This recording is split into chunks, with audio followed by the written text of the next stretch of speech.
Neymar জুনিয়রের আবির্ভাবটা ছিল রূপকথার গল্প বাস্তবতার রূপ নেওয়ার মতোই। কি দারুণ স্কিল নিয়ে ফুটবলের ১২০ গজের মাঠে নামলেন। তাকে আটকাতে প্রতিপক্ষের অন্তত ৩ জন খেলোয়াড়কে ব্যস্ত সময় পার করতে হতো। ব্রাজিল সমর্থকদের আশার পালে হাওয়া লাগালেন। মিশন হ্যাক্সা বোধহয় এবার পূরণ হবেই হবে, কিন্তু এরপর নেইমারের কেরিয়ারকে ভাগ করলে অর্ধেকেরও বেশি সময় তিনি ছিলেন মাঠের বাইরে। ইনজুরি তাকে আষ্টে পিষ্টে ধরেছে। ব্রাজিলের এই পোস্টার বয় যেন অবাগা এক রাজকুমার, যিনি সবকিছু থাকা সত্ত্বেও রাজত্ব নিতে পারেননি। বিশ্বকাপের প্রস্তুতি ম্যাচে চোট পেয়ে গত বছরের অক্টোবর থেকে মাঠের বাইরে নেইমার। একই কারণে মৌসুমের বেশিরভাগ ম্যাচে দর্শক হয়ে থাকতে হয়েছে তাকে।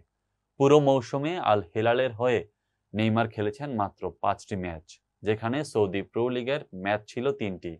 এটুকুতেই অবশ্য লিগ শিরোপা জয়ীদের তালিকায় উঠেছে তার নাম। তবে শিরোপা জয়ের চেয়ে নেইমার কবে মাঠে ফিরবেন তা নিয়েই তার ভক্ত সমর্থকদের যত কৌতূহল। ইতিমধ্যেই দক্ষিণ আমেরিকার শ্রেষ্ঠত্বের মঞ্চ কোপা আমেরিকা থেকে ছিটকে গেছেন নেইমার। দলের সেরা তারকার জন্য শেষ পর্যন্ত অপেক্ষা করলেও তাকে আর স্কোয়াডে রাখা যায়নি। ফলে নেইমারকে ছাড়াই কোপার স্কোয়াড ঘোষণা করেছেন ব্রাজিলিয়ান কোচ দারিভাল জুনিয়র। এখন আগস্ট থেকে মাঠে গড়াতে যাওয়া সৌদি প্রো লিগের নতুন মৌসুমের শুরুতেও নেইমারকে পাওয়া নিয়ে তৈরি হয়েছে অনিশ্চয়তা। সম্প্রতি নেইমারের মাঠে ফেরা নিয়ে কথা বলেছেন আল হিলাল কোচ হোর্হে জেসুস।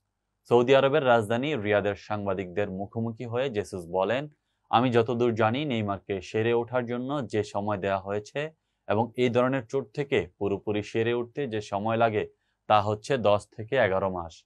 আমরা যদি গাণিতিকভাবে হিসেব করি তাহলে প্রাক মৌসুমের প্রস্তুতি থেকে পাওয়া যাবে না তাকে। হাঁটুর লিগামেন্ট ছিঁড়ে যাওয়ার পর নেইমারের চিকিৎসকের ছুরি-কাঁচির নিচে যান নভেম্বরে। এরপর ডিসেম্বরে ব্রাজিল দলের চিকিৎসক রদ্রিগো লাসমার কোপা আমেরিকার নেইমারকে খেলার সম্ভাবনা নাকচ করে দেন।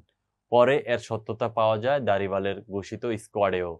এর মধ্যে গত ফেব্রুয়ারিতে আল হিলালে যোগ দিয়ে ফিটনেস ফিরে পেতে কাজ চালিয়ে যাচ্ছেন নেইমার। শেষ পর্যন্ত সুস্থ হয়ে নেইমার কবে মাঠে ফিরতে পারেন সেটি দেখার অপেক্ষা। হিসেব বলছে আগামী সেপ্টেম্বরে মাঠে দেখা যেতে পারে নেইমারকে।